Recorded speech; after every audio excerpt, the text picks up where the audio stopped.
Welcome to Kenton's videos. Enjoy the video. You start by confirming prerequisites. You have YouTube Music installed, you're signed in, and background app refresh is on. Next, open Settings, tap General, then Background App Refresh. Make sure it's enabled for YouTube Music so playback can persist. Once done, check Settings Music or Control Center to allow media controls on the lock screen.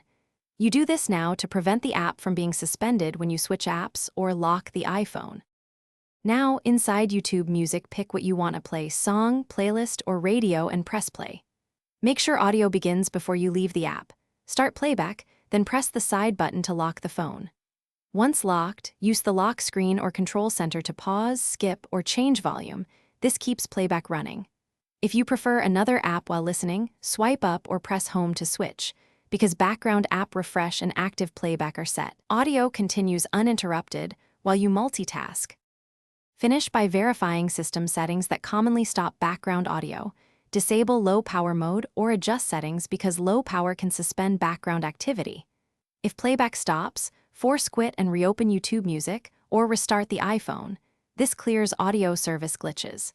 Make sure the app is up to date and confirm your subscription if background play is gated in your region.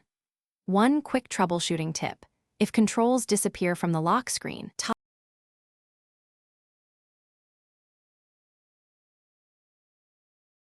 Thanks for watching. Consider subscribing if we helped you.